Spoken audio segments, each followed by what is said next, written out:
Olá, amigos do Anápolis em Destaque. Estamos aqui hoje para mais um bate-papo e esse vai ser bem específico. Nós vamos conversar hoje com uma pessoa que tem uma bagagem grande nesse assunto que nós vamos tratar e principalmente que comandou durante muito tempo a nossa base aérea. Nós vamos falar sobre aviação com o querido Brigadeiro Bragança ou Luiz Bragança. É isso. Muito obrigado, Valeriano, pelas palavras. Muito obrigado pelo querido, né? É sempre uma grata satisfação estarmos juntos. Pessoa simpática, né? Vibrante. Estou à sua disposição.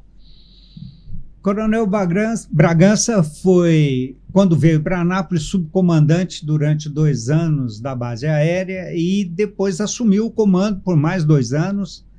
E acabou que gostou tanto da cidade que já fez até verso. Ele como diz, ele canta a cidade em verso e prosa. Mas hoje nós vamos falar do tráfego aéreo, um pouco dos acidentes aéreos e principalmente tentar levar para todos nós que andamos de avião, né, ou voamos, a tranquilidade, exatamente, né? A certeza, eu ia falar isso, a certeza. A tranquilidade de um voo seguro. De um voo, que voar é seguro. Claro. Né? Claro. E eu queria começar lembrando que nós tivemos uma gama de acidentes muito grande entre dezembro e janeiro, dezembro do ano passado e janeiro desse ano, noticiados, porque quando acontece uma coisa, né? Parece que tudo converge e as notícias ficam procurando.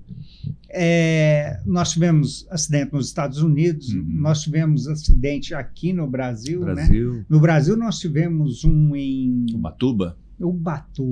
Que coisa, né? Aquele foi complicado. Aquele que dizem que o avião teve problema de congelamento, congelou não sei o ao instrumento. Certo, né? Nós temos que aguardar o final da investigação, mas não sei ao certo. Mas a gente pode comentar alguma coisa. O que disse foi isso, né? O que saiu na notícia aí. E tem também aquele da Califórnia, onde 2 pessoas morreram, que o avião caiu em cima de uma empresa de móveis, se não me falha a memória. E nós temos aquele de... eu escrevi Manicoré, onde o piloto e o outro passageiro foram encontrados depois de um tempo, uma distância longa da aeronave, né? E, por fim, eu queria falar aquele da Coreia... Por fim, não, mas aquele da Coreia do Sul também, com 179. Isso. E aquele do Cazaquistão, não, onde foi metralhado um Embraer. Também. Que foi também desse período. E, por fim, agora, esse acidente de um choque entre um helicóptero de grande porte, né? Porque é um helicóptero militar, e um avião comercial que estava começando, ele já tinha iniciado a descida dele no aeroporto Ronald Reagan, e eles caíram em Potomac, né? Isso. No Rio. Tem inclusive um filme a respeito de um acidente aéreo no Rio, né? Tem. Exatamente isso. E que vitimaram no avião de carreira 60 pessoas mais 4 tripulantes, 60 passageiros mais 4 tripulantes e 3 militares no helicóptero Black Hawk, né? Então nós vamos discorrer um pouco disso. Ok. Já falamos muito, né? Mas eu queria começar, Bragança, falando do seguinte: como é que funciona o controle de voo? Nós temos a torre que fica ali no aeroporto, controlando entrada, saída, mas nós temos um controle de voo maior. E nós temos na aviação, a aviação civil, a aviação militar. Como é que a gente explicaria isso de uma forma bem entendível para nós, os leigos? Vamos tentar. Bom, primeiramente, né, iniciando aqui o nosso bate-papo, já que vamos tratar de aviação, você vê que eu estou com gripe aqui na camisa, né? E aqui também. Mas esse aqui eu trouxe de presente. Ah, você tá para que brincando. possa usar na sua lapela. Pronto. Olha aí, coloque na lapela. Que coisa linda. Vou colocar agora, estou um pouco A gente tremendo. inicia o nosso papo quebrando gelo, entendeu? Que Com a aeronave isso? Gripen, que é o caça de última geração da Força Aérea Brasileira. Por quê? A minha carreira foi inteiramente como piloto militar da Força Aérea Brasileira. Tá bom assim? Tá excelente. Sempre subindo e do lado do coração. Acabou. Perfeito. Perfeito. É isso, tá? É isso. Muito obrigado. Claro, pô, o que é isso? Você é sempre bem-vindo. Muito obrigado. Você é sempre bem-vindo. Então, a gente fala o seguinte, a minha carreira, para nós podermos contextualizar, ela foi como piloto militar na Força Aérea Brasileira. Eu cumpri 39 anos na Força Aérea Brasileira e 35 de atividade aérea. Ok? Meu primeiro voo foi em 1983 e o último voo foi em 2017. Então já estou fora da aviação há um par de anos aí, uns 8 anos, né? Uns 8 anos. Mas eu acredito que as informações continuem atuais, tá certo? Então, feito esse contexto, depois de ter voado durante 35 anos em aeronaves militares, E a gente só no adendo, 3.500 horas de e 2.000, voo e 2.000 isso, só na aviação de caça. Só aviação de caça. Isso, na aviação de caça. Minha formação na aviação de caça foi no Chavante, depois eu voei o F-5. Né? Quando eu vim para a base de Anápolis, eu não vim para voar o Mirage, eu já era tenente-coronel.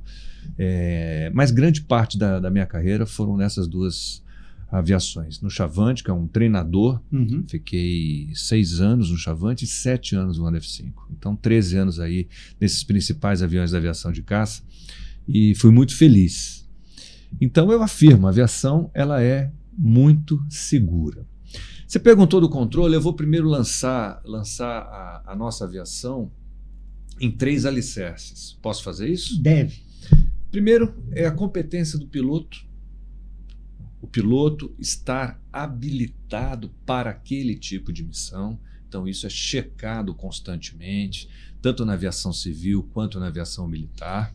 Inclusive, quando você contrata um piloto para o seu avião particular, ele tem que ser homologado naquele avião. Exatamente, ele tem que ser homologado naquele avião e dentro do acerto que você faz com o piloto, tem todos os cheques dele anuais, né? Exatamente, as marcas a serem atingidas, comandante a comandante.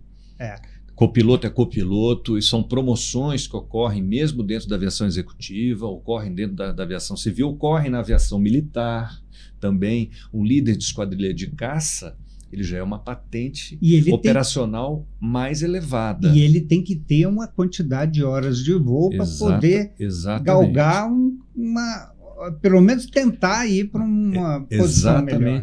Exatamente isso. Então, o primeiro alicerce é a competência do piloto, que eu vou tratar um pouquinho mais também sobre isso daqui a pouco. O segundo alicerce é a manutenção da aeronave. Ok? Então, é um fator importantíssimo. A aeronave está adequada para aquele tipo de missão? Eu vou dar um exemplo simples.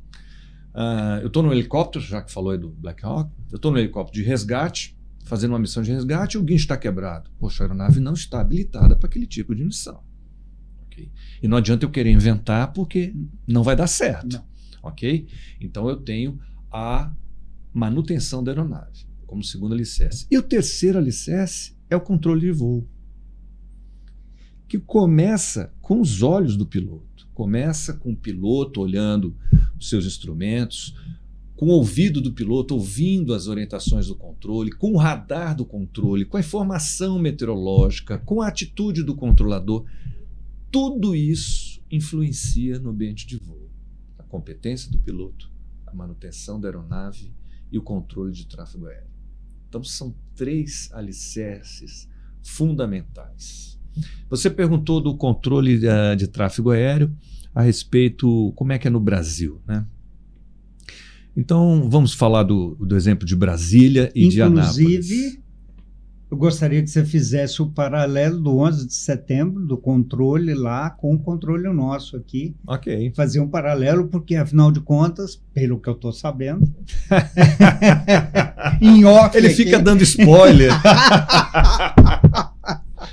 Não, então é o seguinte, nós temos um controle, vamos chamar de controle de área, é o que leva o avião do ponto A para o ponto B. Vou decolar da base aérea de Anápolis, que é um aeródromo militar, e vou para o Rio de Janeiro, para o aeroporto do Galeão, onde tem lá a base aérea do Galeão. Eu vou ter um controle totalmente militar. Vou decolar com uma aeronave civil do Aeroporto Internacional de Brasília e vou para o Galeão, o destino Aeroporto Internacional do Galeão. civil. Eu vou ter um controle totalmente civil. Mas esses dois controles que levam do ponto A para o ponto B, eles são integrados. Eles são contíguos, nós temos apenas uma parede separando eles. Eles são exercidos funcionalmente dentro do SINDACTA, que é o Centro Integrado de Defesa Aérea e Controle de Tráfego Aéreo. E no Brasil nós temos 4. O SINDACTA 1, que é a região central, o 2, que é no sul, o 3, que é no nordeste, e o 4, que é na Amazônia. Então nós separamos em regiões de voo para termos uma compartimentação da informação. Quando o avião passa de um espaço aéreo para outro, há a transferência do tráfego entre esses SINDACTAs. E em Brasília, nós temos um centro único que vê tudo, fora da área do SINDACTA, ok? Nós temos lá um centro operacional. O SINDACTA 1, tudo. ele é... Está em Brasília. É em Brasília em também? Brasília. Aqui também. Em Anápolis nós temos algum... Não, aqui em Anápolis nós temos o controle de tráfego militar. Desde a torre militar, quem decolar do aeroporto civil aqui de Anápolis vai entrar em contato com a torre militar. Okay. Vai pegar uma informação de voo ali no aeroporto, na sala de informações, mas vai decolar do aeroporto e vai falar com a torre de controle da base aérea de Anápolis. Nós temos aqui também um controle de aproximação para pouso, ok? E a partir daí é o controle militar que é exercido por Brasília. Brasília, se eu for daqui para Goiânia fazer um treinamento com um Gripen, eu decolo com a torre de Anápolis militar, passo para o controle de aproximação de Anápolis militar, vou com o controle Brasília militar até Goiânia. Em Goiânia, eu vou chamar o controle de aproximação Goiânia, que é civil, para poder fazer um procedimento lá e voltar para casa. E assim... É simples. Não. É simples. São 4, não pode ser simples. Mas é assim que funciona, porque o controle da torre é até eu tirar a borracha no chão. Tirei a borracha do chão, decolei com a aeronave, já vou chamar o controle de aproximação. Aí todas as aeronaves em volta do aeródromo, num raio ali de 10 milhas, estão no controle de aproximação. Fora daí é um controle maior, controle de área. E toda escadinha, né? Eu subo e desço. Uhum. Quando eu for para Goiânia, eu vou descer. Sabe qual é a rota mais privilegiada que os comandantes, né? Os comandantes da aviação civil mais ocupam nos seus voos? É a ponte aérea. Tá. Primeiro que a ponte aérea tem que ser experiente, porque é tudo muito rápido. Decola com a torre de Congonhas, passa para o APP, já chama o centro, já está no APP Rio de Janeiro de novo e já está na Torre do Rio. É muito rápido. E você faz 3 etapas, ida e volta, e vai para casa. Mas se colocar um comandante que não tem experiência, né? É difícil a gente falar um comandante que não tem experiência, né? Desculpe a expressão. Mas se colocar um piloto sem experiência, ele fica... A gente fala assim, correndo atrás do avião, porque as coisas vão acontecendo e, nossa, já chegou a hora, eu não fiz isso ainda. Então, quanto maior a distância, teoricamente, mais fácil seria navegar. Porque eu estava pensando, daqui em Goiânia, o quê? 3 minutos, 4 minutos? Assim, 5 minutinhos. Não dá nem tempo. Pois é. Aí nem sobe muito. Você tem que fazer os 4, tem que fazer tanto na ida quanto na volta. Um atrás do outro. E tem que pilotar o avião. Não é só falar e trocando não, frequência. De quebra. Tem que pilotar o avião. Então, o nosso controle... E se estiver treinando alguém, ainda tem que dar instrução. Ainda tem que dar instrução. Então, o nosso controle ele é muito seguro. E o fato de ser integrado, veja bem, quando quem cuida da defesa aérea... Bonito, ficou bonito. Quem cuida da defesa aérea é o controle militar. Quando a defesa aérea observa um tráfego aéreo que aparece na visualização radar, que não tem a etiqueta de identificação, ele pega o telefone e fala assim: Valeriano, esse tráfego não é militar. Quem é? O Valeriano, que está na área dele, civil, que é como eu falei, tem uma parede separando os dois controles. Ele vai falar assim: ô Bragança, já identifiquei aqui, é o Papatango tal. Agora já está com a identificação correta, porque ele não havia chamado ainda, eu chamei, ele respondeu. Ok, perfeito. Se no 11 de setembro o americano tivesse esse sistema, nosso sistema seguiu o francês, ok? Uhum. Sistema integrado, defesa aérea e controle de tráfego aéreo. Se o americano tiver esse tipo de controle, um controle integrado, provavelmente as ações no 11 de setembro, principalmente quando... A gente vê isso no filme, né? Tiveram dúvida do que estava acontecendo com o Boeing lá, com o tráfego, com um avião de passageiros. Possivelmente a Força Aérea teria sido acionada antes, com mais antecipação. Não se sabe o resultado, claro, né? Aí a gente está falando de... Suposições, acionamento do aeronave de alerta, como tem na base aérea de Anápolis, aeronave de alerta, que faz interceptação de tráfegos por vezes não identificados. Então você tem tudo isso que ocorre. Inclusive a Força Aérea também é muito acionada para prestar uma missão chamada Socorro em Voo. Socorro em Voo é uma missão... Já aconteceu no sul do país, já aconteceu aqui em Anápolis, no Rio de Janeiro. Você tem um problema no velocímetro de uma aeronave, por exemplo. Aí o caça vai lá, intercepta, se conversam, o caça coloca a atitude que dê a velocidade prevista que o avião precisa. Me acompanhe no que nós estamos, né, nessa velocidade. Quando o avião se perde, o caça intercepta, não.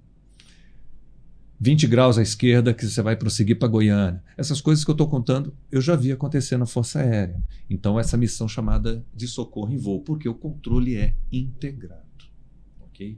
Então, o controle é fundamental. Com o controle, a gente pega informação de condições meteorológicas. Estou voando, eu vou ouvir as informações meteorológicas do meu destino, vou ver como é que está a minha rota, vou acionar meu transponder, que é um equipamento que vai dar um highlight para o controlador dentro da tela radar e falar: ó, a aeronave do Bragança está vindo por aqui. Então, olha, fica atento, não desça abaixo de 10 mil pés, temos um tráfego cruzando a 8 mil pés. Então, o controle é fundamental. Tem uma coisa que saiu muito aí na imprensa, que é a estrada da aviação civil é diferente da que roda a militar, tipo altitude, algumas coisas assim? Existe isso? Não, é a mesma. É a mesma. É a mesma. Só que o tráfego em si ele é separado em altitudes. Então você constantemente, olhando uma tela de televisão, você vê que os tráfegos se cruzam. Sim.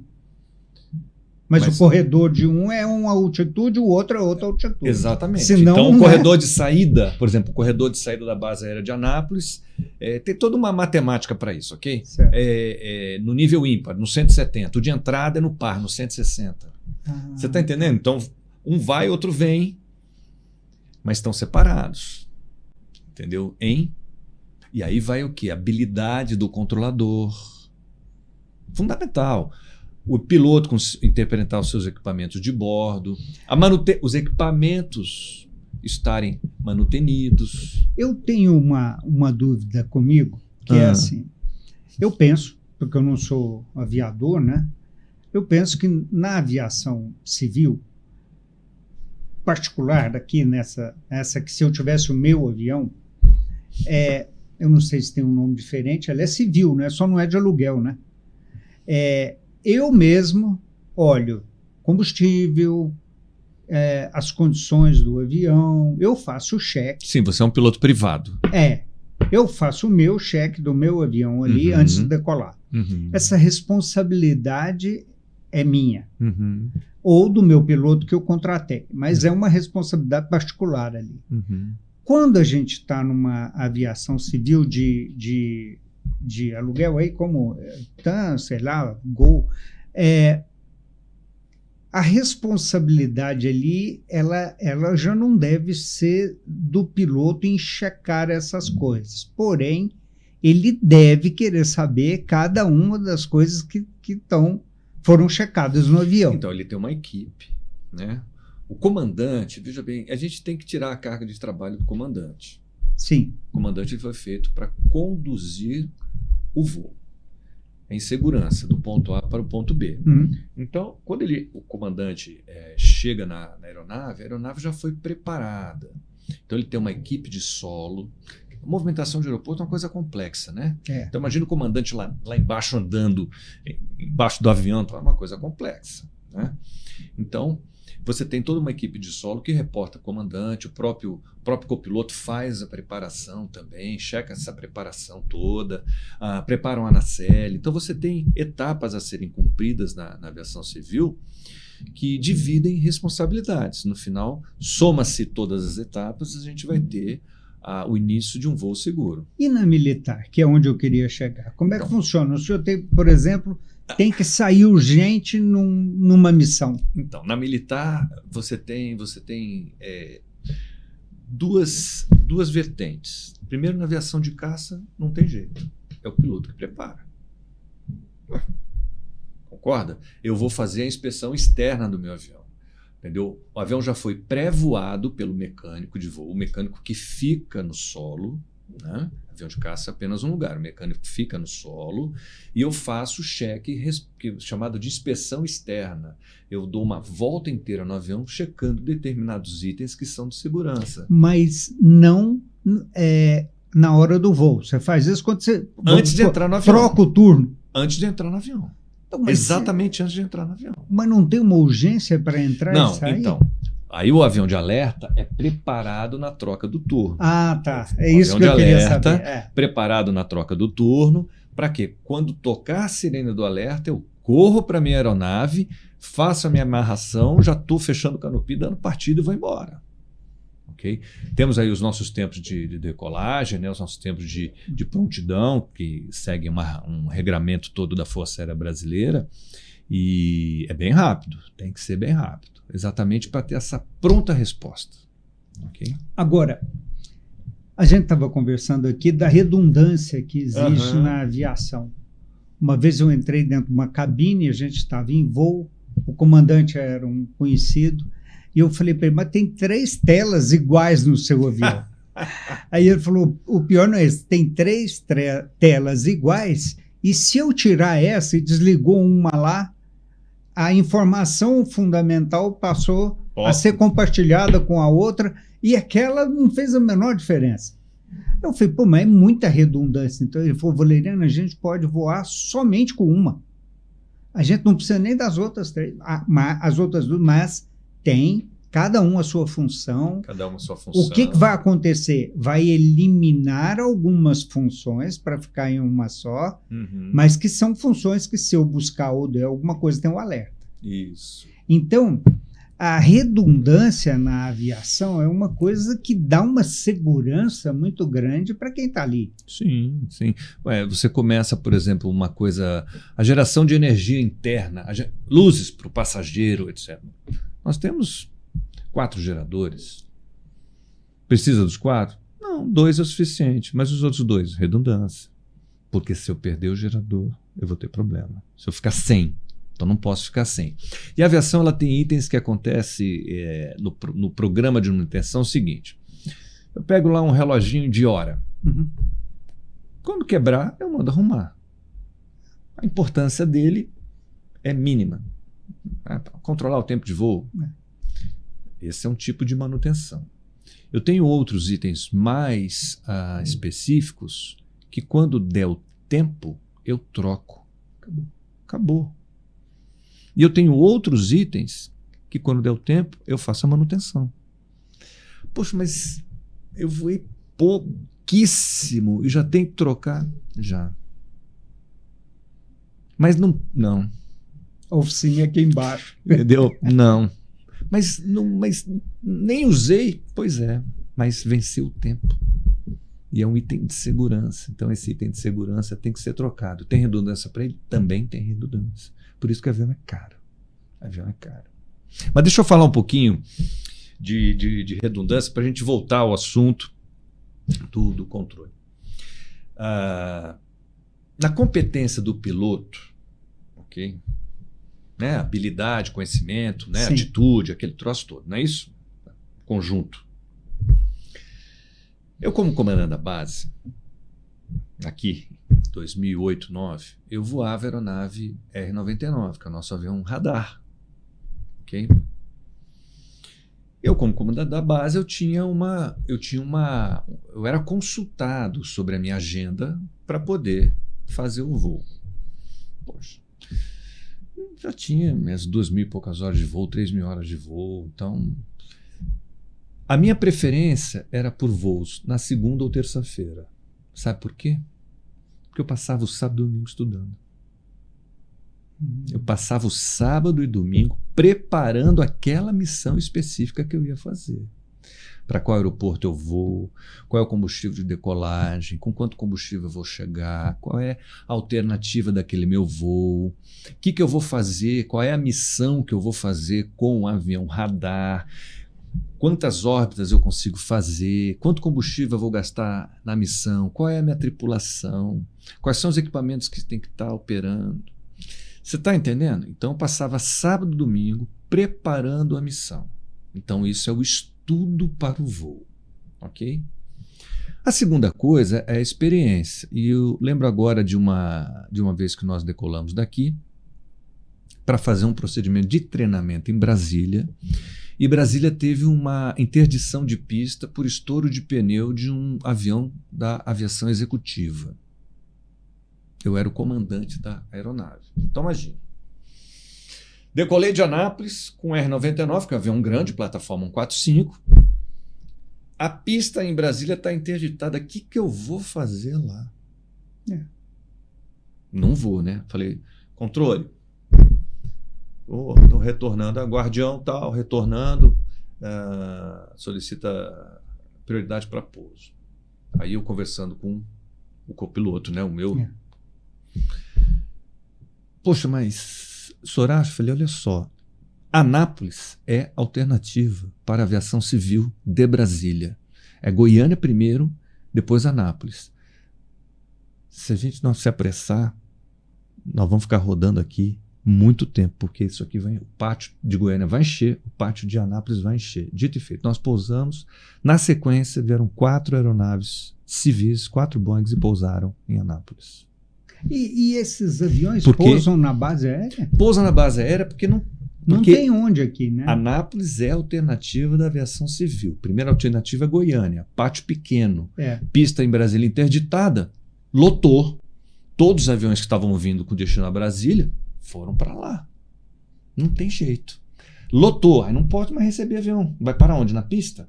Não posso mais receber avião, vai para Anápolis. Aí aqui pousaram 4 aeronaves. Isso é experiência. Que é diferente de preparo de missão, estudar para aquele voo específico. A gente fala, poxa, mas comandando a base aérea, com tantas horas de voo, precisa estudar? Precisa. Os comandantes hoje, o comandante do GRIP, Tenente Coronel Fornes, estuda até hoje. Não é porque Tenente Coronel, que é o comandante do Grupo de Defesa Aérea aqui da base aérea de Anápolis, que ele não vai estudar, estuda até hoje. Então, essa particularidade é da preparação da missão. Soma-se a isso a manutenção da aeronave, soma-se a isso a um bom controle de tráfego, você vai ter um voo seguro. Nas minhas pesquisas, eu me deparei com uma informação que eu fiquei preocupado. Eu que gosto de voar. Você já pilotou? Não, ainda não. Ainda não? Ainda não. Estou esperando o seu convite. Não, mas aí... Pronto. Esse convite, deixa eu pensar, esse convite. Mas o que acontece? De tudo que eu li, e aí vem a preparação do sábado e domingo, eu encontrei diversas menções ao problema de controlador de voo nos Estados Unidos. é uma categoria que está com poucos trabalhadores, que tem trabalhado com sobrecarga e que, eventualmente, cometem algumas falhas. E o que eu achei foi, pô, mas um controlador de voo cometer uma falha é um negócio bem complicado, né? E eu li assim, umas 4 ou 5 reportagens falando sobre isso. Como é que é esse mercado no Brasil? O senhor foi comandante de uma base como a nossa, que é uma das... Acho que em termos de decolar e proteção do espaço aéreo, é uma das mais importantes. Sim, sim. Os nossos controladores, nós temos ainda alguns controladores civis dentro do nosso sistema. Mas a maioria deles são controladores militares que atuam ou no tráfego aeromilitar ou no tráfego aerocivil. Podem atuar na torre de controle do galeão, atuar no controle de aproximação do galeão, atuar no SINDACTA do lado civil. Então, a maioria deles são militares. Nós formamos, se os números não me fugiram, alguma coisa em torno de 150 controladores de voo por semestre. Por semestre. Todos militares. Essa é uma característica nossa. Se eu não estou enganado, a carreira de controlador civil, ela se encerrou. Ela não tem mais abertura de vagas. Então, os controladores civis são aqueles mais antigos, né? Se eu não estiver enganado, né? Como eu falei, as informações que eu tenho são informações que se encerraram, né, ali por volta de 2018. Né? Então, mas eu vejo ali os Estados Unidos totalmente diferente. Se eu não estou enganado também, na época do Ronald Reagan, eles passaram ali um grande momento aí com os controladores. Eles formaram controladores, como é que se fala assim, de uma forma velada, porque os controladores estavam nativos e fizeram uma grande greve, pararam nos Estados Unidos. Eles entraram com uma nova leva de controladores que ninguém sabia que existia, e aí reassumiram o controle. Então, eu não sei, eu não conheço muito um americano nesse perfil, mas o nosso controle é excepcional. No Brasil, então, nós temos controladores de voos que são militares, mas que trabalham na carreira civil também. Trabalham controlando o tráfego civil. Mas é um part-time ou ele é full-time no civil? É full-time. Porque é o seguinte... Mas ele é de formação militar. De formação militar e usa farda. Usa farda. De formação militar usa farda, está lá, fardado. Porque, na realidade, você tem que ter uma hierarquia, né? Sim. Vamos imaginar que o controlador recém-formado ele possa ir para uma torre de controle menos complexa. Ele possa ir para uma torre de controle de uma cidade como Santos, por exemplo, que é menos complexa, né? Falei Santos, estado de São Paulo, porque me veio na cabeça, né?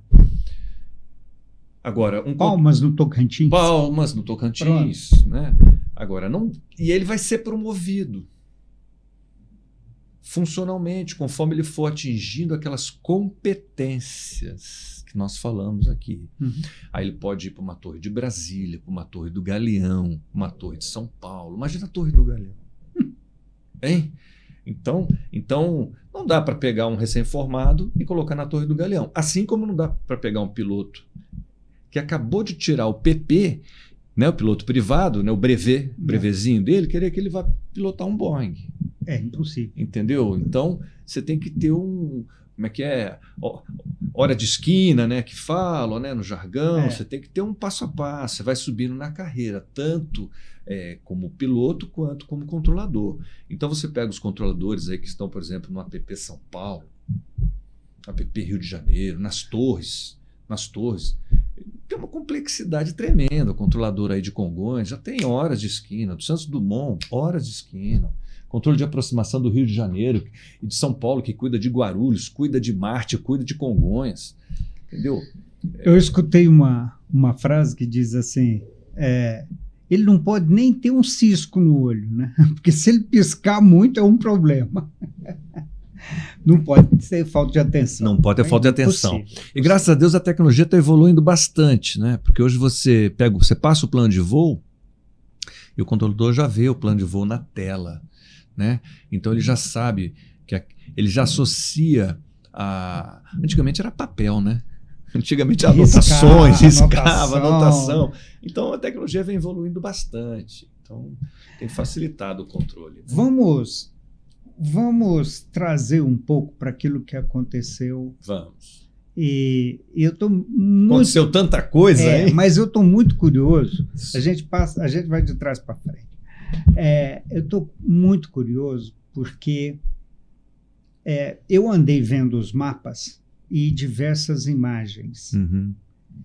E a gente nota com muita clareza que o Black Hawk, o helicóptero lá nos Estados Unidos, ele veio e depois ele traçou um curso que parecia um curso de colisão mesmo.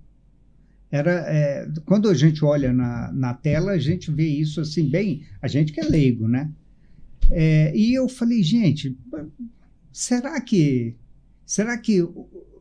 Porque o helicóptero ele tem uma visão boa, mesmo esse helicóptero maior.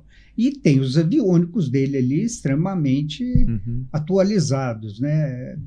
Afinal de contas, é militar dos Estados Unidos, a gente imagina, né? Na sua visão, vamos falar assim, o que o senhor imagina, quais são os fatores que poderiam ter contribuído para que isso acontecesse? Veja bem, volto a falar, né? Com 35 anos de atividade aérea, eu, meus colegas militares, né, meus amigos militares, meus colegas da aviação civil, felizmente, né, a grande maioria esmagadora, felizmente, decolou e pousou. Todos os aviões que decolamos, pousamos, felizmente. Né? Acidentes acontecem? Acontecem. Eu já vi acidentes dentro da Força Aérea Brasileira, já vi acidentes na aviação civil brasileira. E é sempre uma soma de fatores. Né? Esses fatores eles serão todos investigados. Aí tem a caixa preta, né? Já localizaram? Já. Né? Uma caixa preta que vai gravar tudo que foi falado dentro das aeronaves. Né? Eu acho que era duas do avião e do helicóptero, né? Sim, sim. Né? Então vai gravar todos os dados de voo. Isso é jogado no software. O nosso CENIPA, que é o Centro de Investigação e Prevenção de Acidentes Aeronáuticos, que fica em Brasília, ele faz isso. Ele tem esse equipamento todo. Você joga os dados da caixa preta, ele pega e faz a simulação toda em 3D, girando para lá, girando para cá. Mas vamos lá. Eu falei desse tripé. A responsabilidade é de todos, né? Não é isso? Primeiramente, eu imagino que o avião que está pousando, ele está totalmente instrumento. Concorda comigo? Claro. Ele está voando noturno, está vendo o céu, mas nenhum comandante tira o avião da estabilização do instrumento para pegar o avião na mão e pousar noturno. Isso não existe. Então ele está voando instrumento. Então ele está seguindo uma orientação do controle que ele recebeu. Imagino também que o avião está manutenido, que o instrumento dele esteja correto. Tá? Aí vamos para o helicóptero. Me parece que o helicóptero é um voo de treinamento. Sim. Voo visual. Visual. Pelo que consta. Então, pelo que consta. Primeira responsabilidade de não colisão de voo visual é do piloto, que tem um corresponsável junto, que é o controlador. O controlador vai passar orientações para ele.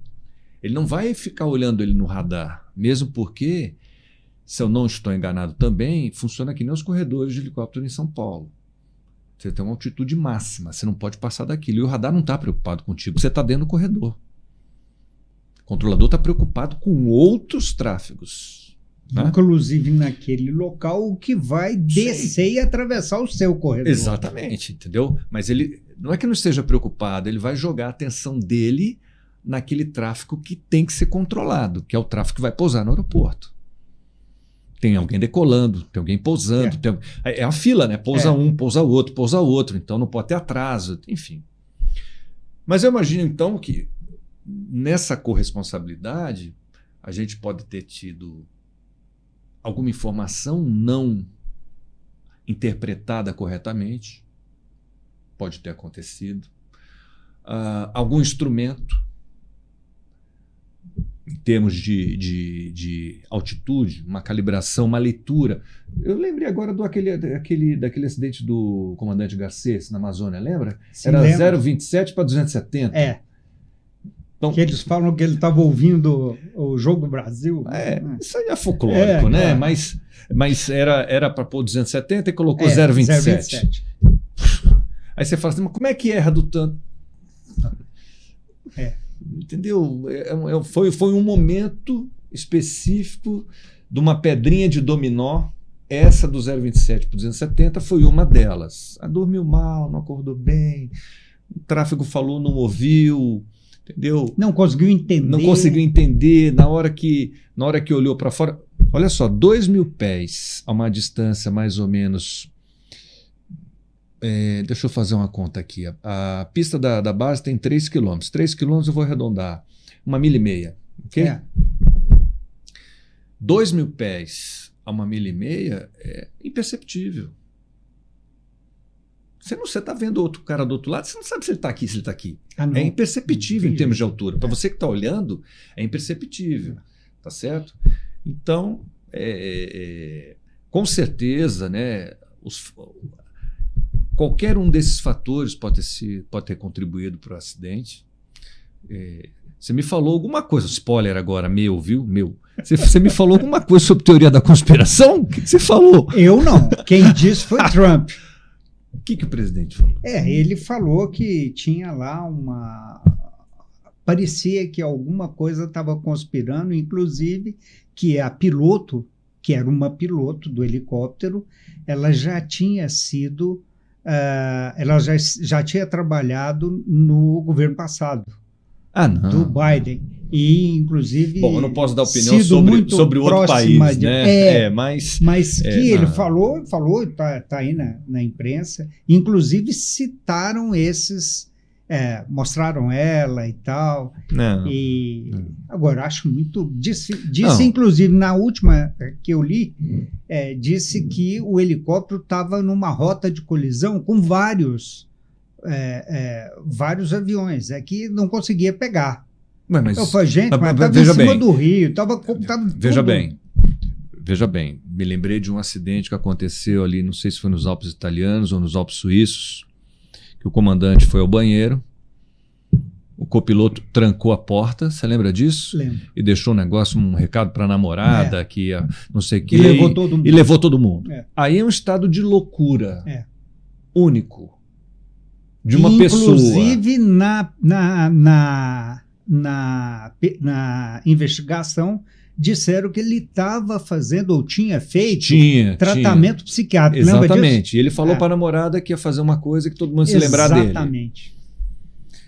Pode ser? Mas veja bem, você me falou agora que era um oficial. Né? E quem está do lado dela? O estado de loucura é coletivo? Não. Boa pergunta. Não. Isso não existe, pelo amor de Deus. Título de sobrevivência, eu acredito que um estado de loucura, como aconteceu nesse copiloto lá sozinho da Europa, numa cabine é uma coisa. Claro. Mas tanto é que o comandante parece que esmurrou a porta, mas aquela porta não abre, né? Não. A porta é blindada, não abre de jeito nenhum. Desde o 11 de setembro, né? Foi feito esse procedimento. Não tem jeito, a porta não abre de jeito nenhum.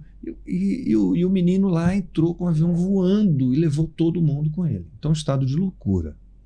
Isso aí é 1 para 100 milhões, 1 para 200 milhões, entendeu? Não dá nem para dar estatística disso, entendeu? Então, não acredito, mas eu acredito numa soma de fatores que daqui a pouquinho a gente vai ter a resposta. Nós estamos conversando aqui, fora do ar, e o brigadeiro Bragança falou uma coisa interessante, que quando um avião privado sofre um acidente, a gente tem ali 1, 2 famílias envolvidas no máximo. Quando o avião de carreira sofre um acidente, a gente tem uma quantidade de famílias envolvidas muito grande. E cria uma comoção. Isso faz com que a comoção, o impacto seja muito grande. Porém, é bom que nós tenhamos em mente que a quantidade de óbitos, aliás, não, a quantidade de óbitos do avião, apesar de ser muito grande quando acontece o acidente, mas é muito grande naquele momento. Se a gente for pegar do todo, a estatística do todo, quantos milhões de voos que decolam pela quantidade que é muito, muito, muito menor do que acidente de veículo. Sim, entendeu? Imagina quantos passageiros estão hoje, agora, nesse exato momento, voando no mundo. Quantos milhões? Quantos milhões estão voando no mundo? E que vão chegar em casa. A aviação é super segura.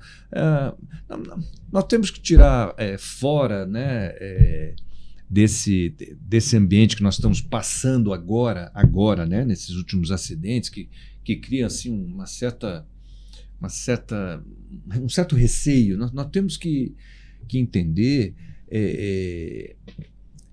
que constantemente a gente está evoluindo. Né? O homem está evoluindo nas suas competências, a manutenção está evoluindo, o controle está evoluindo, mas o acaso ainda pega em qualquer setor. E aqui na aviação a gente chama de acaso aquela soma de fatores que, se uma pedrinha tivesse sido retirada, naquele momento específico, um acidente não teria acontecido. É dessa forma que a gente trabalha. E é importante dizer também para os nossos amigos aí que estão nos ouvindo que, quando nós temos uma investigação de acidente aeronáutico, o objetivo não é apontar culpados. O objetivo é melhorar. É melhorar, exatamente. O objetivo é que a gente possa identificar a falha, corrigir a falha. Você vê, nós temos vários procedimentos que entraram no simulador em várias aviações depois da ocorrência de um acidente. Pô, mas isso nunca foi treinado. Pois é, essa falha nunca foi apresentada como uma falha possível de acontecer.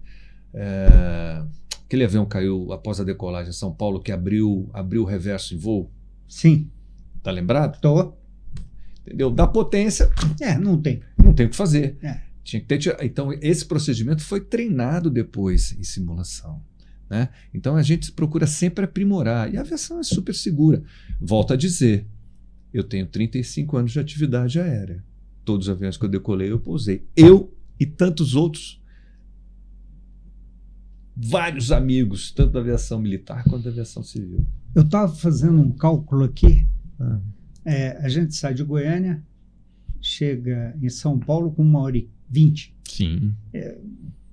Pertinho, né? Se pegar um vento bom e tal, pegar um atalho, 1h10, 1h15,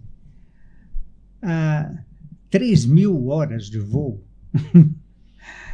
3.000 idas quase. 3.000 idas. E está aqui conversando comigo. Quer dizer... Não, e olha só, não vou dizer mais, eu vou fazer até... É muito mais do que você pensa, porque uma missão de F5 é de 35 a 40 minutos. É verdade, eu esqueci da velocidade. Vai fazer uma missão de combate, não é 1 hora de voo de combate. A missão de combate demora 30 minutos. O combate aéreo que a gente faz aí, que apareceu no filme Top Gun, os pilotos aqui do GDA, da base aeronáutica, fazem esse tipo de treinamento. Missões de 30 minutos. O F5 é um Mach 3? Não, o F5 é Mach 1. Mach 1. O Gripen, se não me engano, é 2. O Mirage também era 2. Duas vezes. O Mirage é de 1960? O projeto por aí, né? Mas já foi aposentado, né? Bom, mas também... Nós tivemos o Mirage 3 aqui em Anápolis, depois o Mirage 2000, né? O Mirage 2000 estava sendo operado pela França até pouco tempo. Mas foi só um upgrade, né? Ou não, vieram outro aviões avião, novos? Outro avião. O Mirage 2000 era outro avião. Nós compramos, se eu não estou enganado, 12 aeronaves, ou 8 aeronaves, 10, para o uso durante 10 anos. O Brasil já comprou aeronave nova? O Gripen. O Gripen é novo. O Gripen é novíssimo. Sem uso. Novíssimo. Se eu não me engano, a base aérea de Anápolis hoje, né, janeiro de 2025, tem 8 aeronaves. Nossa compra total, 36 aeronaves. E da metade da frota em diante, o avião será totalmente produzido no Brasil.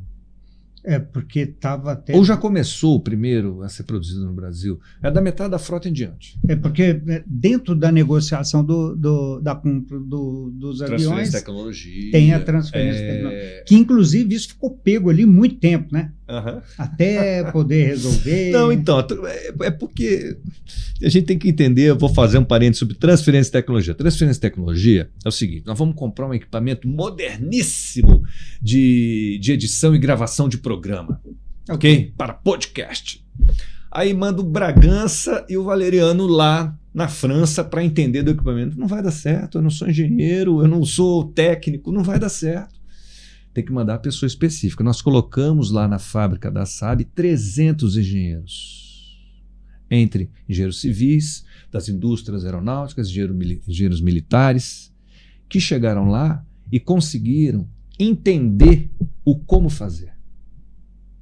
Conseguiram entender isso. E voltaram para o Brasil. Provavelmente hoje estão lá nas suas universidades, porque todos dão aula, né? Dando matérias que há 10 anos atrás não tinham na sala de aula. Isso é transferência de tecnologia. Transferência de É. conhecimento. Ensinar como fazer e eu conseguir aprender. Por quê? Por causa da minha competência.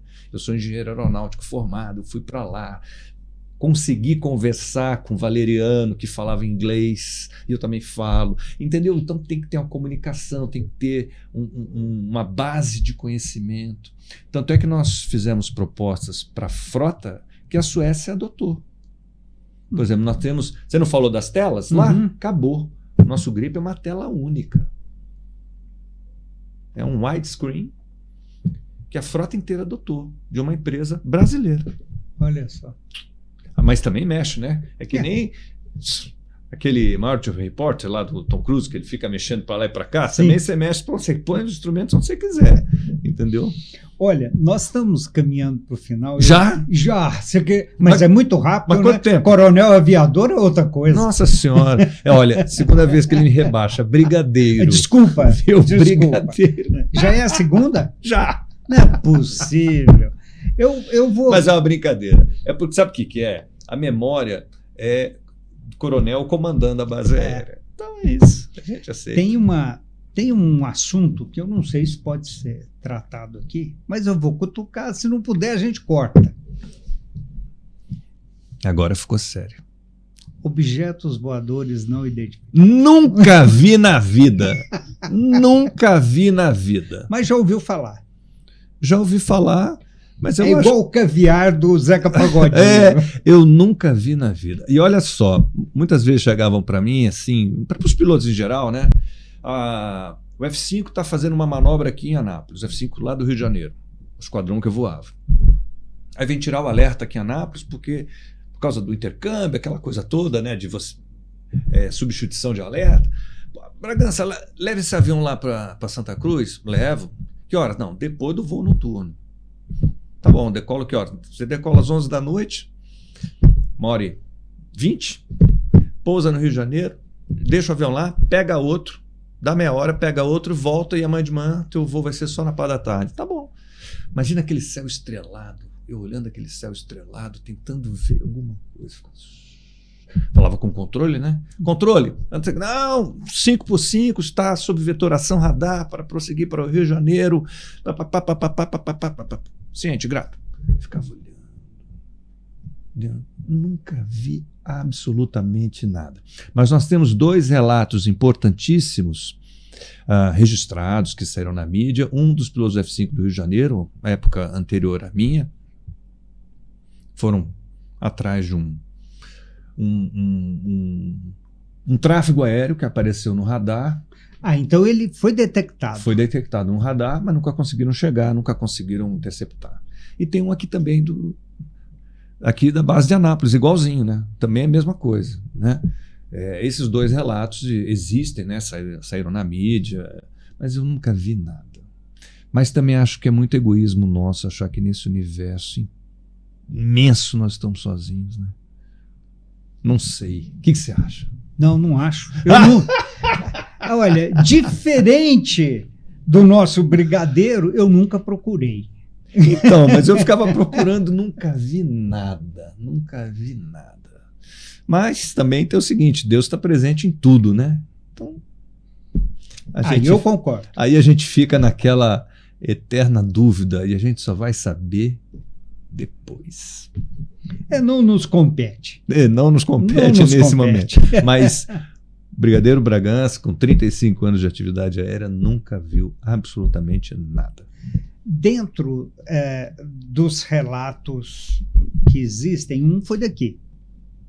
Sim. E você procurou aprofundar para saber o que eles falam? Primeiro, uma pergunta que me vem sempre à cabeça é: quando é detectado no radar, existe a possibilidade de saber a velocidade que aquele ponto está? Sim. Tá. E existe o relato de qual era a velocidade daquele objeto, daquele ponto? Desconheço. Não, sério, não sei.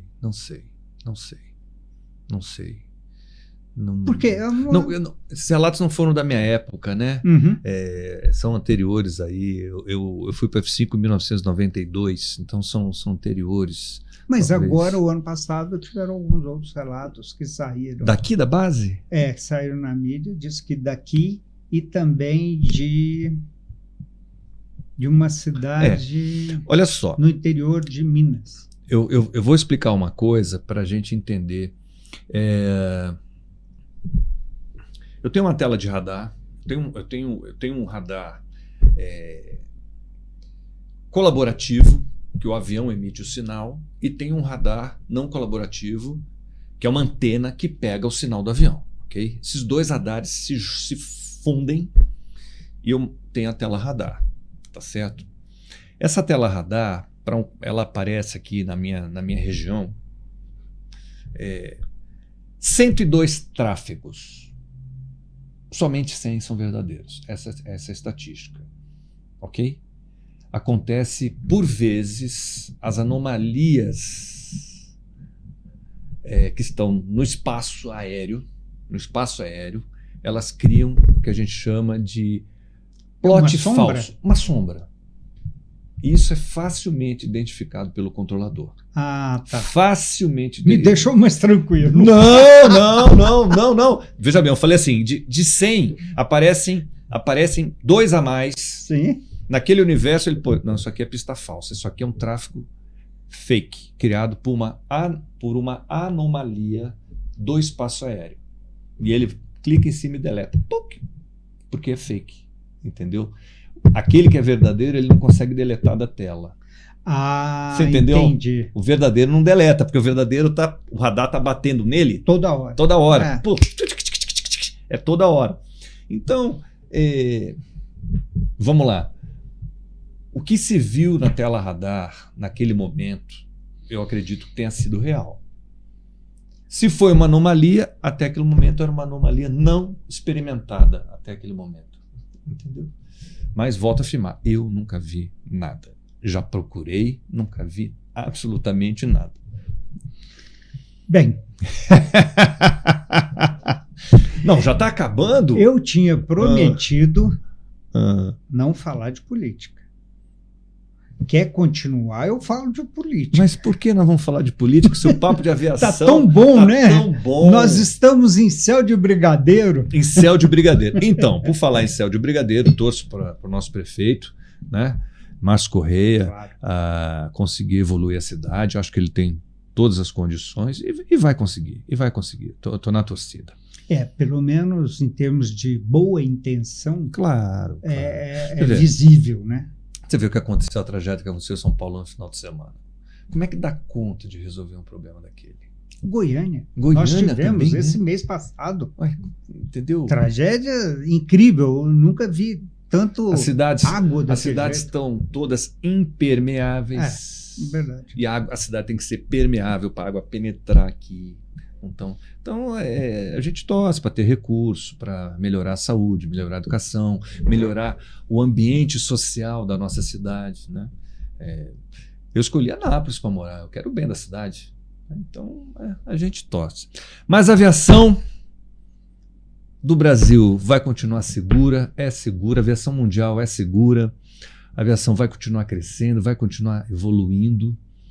Olha, as fábricas que eu tive a oportunidade de visitar, que constroem aeronaves, nossa, você não tem noção. Primeiro mundo. Primeiro mundo. A nossa Embraer é primeiro mundo. Sem a dúvida. Nossa Embraer é primeiro Sem dúvida. mundo.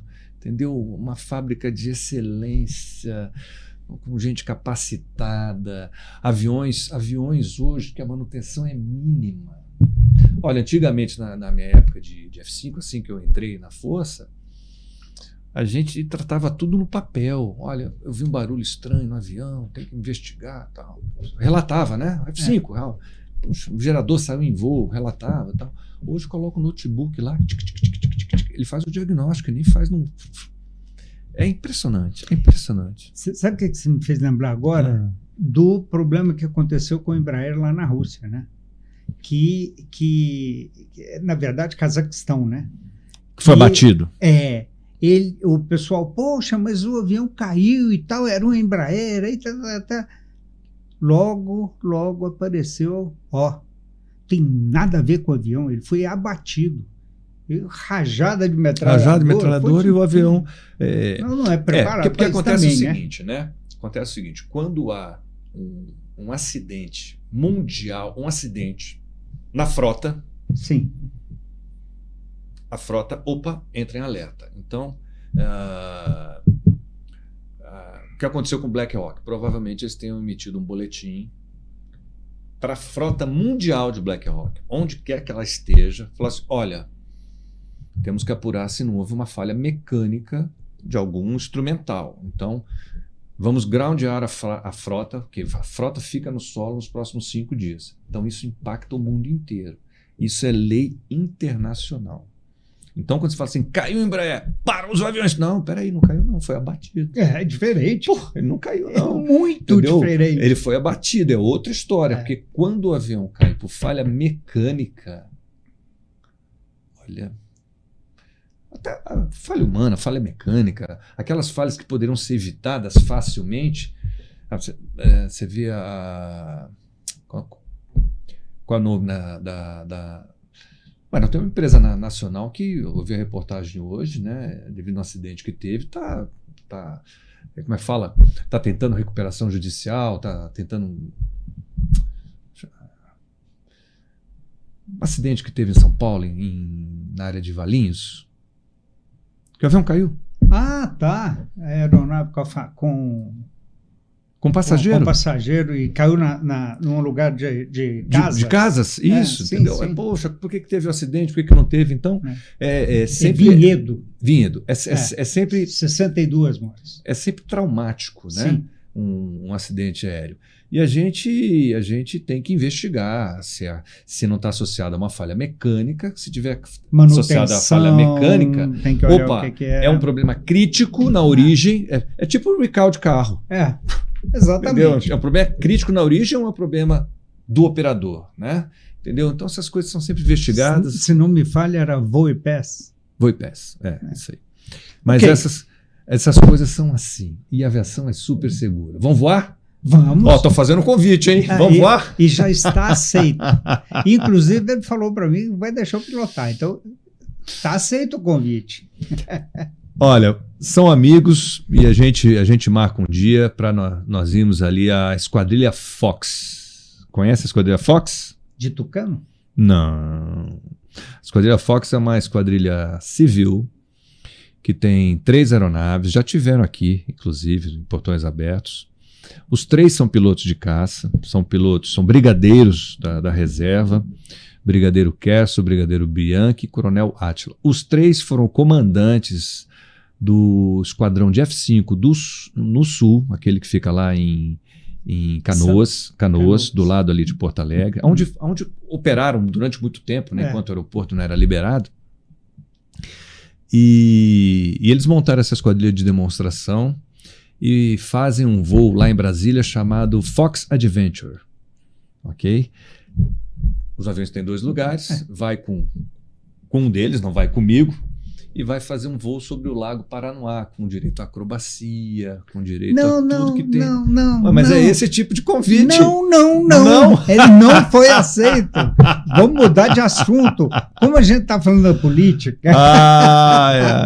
Olha, muito obrigado. Bom, viu? Muito bom o papo. Brigadeiro Bragança, é muito bom conversar contigo. Obrigado. E eu tenho o privilégio de ter conversado contigo em outras oportunidades. Recíproca verdadeira, sabe disso, né? E vamos ver se a gente consegue te explorar mais aqui no nosso Anápolis em Debate. Estou à sua disposição. Aliás, o destaque nosso do Anápolis em Destaque é o Mirage. É o Mirage. É, muito bom. Essa aí você vai lembrar bem, né? Claro, pô. Muito bom. A Baixa Anápolis aqui, para mim, foi um momento muito bacana, a minha passagem por aqui. E eu acabei escolhendo a cidade, né, para ter minha residência definitiva. Gosto muito quando a gente fala da Força Aérea. Quando eu tenho oportunidade de ir à base, né, tem alguma solenidade, me convido, eu vou lá, aí dou uma remoçada, lembro dos meus tempos de F5. Isso é muito bom, né? Falar de avião é bacana, falar da nossa carreira é bacana. Mas hoje nós curtimos uma coisa diferente, nós curtimos carros, né? Sim. Não é isso? Sim. Somos companheiros nesse ponto, né? É isso aí. Gostamos muito. Inclusive, se tiver algum evento que você está preparando aí, pode contar para a gente. Tá bom. Não, no momento não. Mas olha só, você vai fazer uma promessa agora. Topa o desafio? Primeiro eu quero saber o que é. Topa o desafio? Eu não ando pulando. Confia ou não confia? Eu não ando pulando sem paraquedas em lugar nenhum. Confia ou não confia? Confio. Confia? Então você vai fazer uma promessa. Fala. Toda vez que você for à base aérea, você vai usar esse PIN. Ah, não, mas isso é fácil. Toda vez que você for à base aérea, não vem dizer, não, tô aqui na base, mas esqueci. Não pode. Não posso. Toda vez que for à base aérea de Anápolis, vai usar esse PIN. Compromisso firmado. Compromisso firmado. Tá combinado. Bom? Então tá combinado. Olha só, com o nosso Mirage ali, Anápolis em Destaque encerra esse papo gostoso com Brigadeiro Bragança.